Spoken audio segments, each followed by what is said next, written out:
ఆ రోజుల్లో మరి అమ్మతో రాంబాబు అసెంబ్లీలో భువనేశ్వర్ గారి గురించి మాట్లాడుతున్నప్పుడు పొలంపులని వచ్చి మాట్లాడినప్పుడు మరి భువనేశ్వర్ గారు ఆడవాళ్ళు కాదా?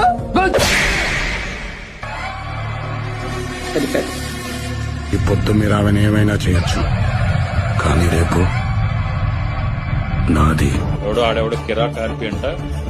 ఒళ్ళు దగ్గరికి పెట్టుకోపోతే మీకు వైఎస్ఆర్ కాంగ్రెస్ పార్టీ అభిమానులు గాని నాయకులు గాని మీకు ఏ విధంగా బుద్ధి చెప్పాలో ఆ విధంగా బుద్ధి చెప్తారు.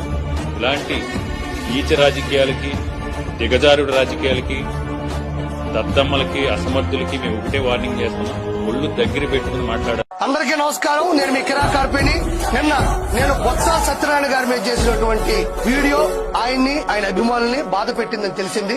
నేను తీవ్రంగా చింతిస్తున్నాను. కానీ నేను ఏ వ్యక్తిగత విమర్శలు చేయలేదు, నేను బూతులు తిట్టలేదు, బాడీ షేమింగ్ చేయలేదు, ఏ ఒక్క సామాజిక వర్గాన్ని కూడా నేను టార్గెట్ చేస్తూ మాట్లాడలేదు. పబ్లిక్ గా ఏది ఏమైనప్పటికీ కూడా నేను బొత్స సత్యనారాయణ గారికి మనస్ఫూర్తిగా క్షమాపణలు తెలియజేసుకుంటున్నాను.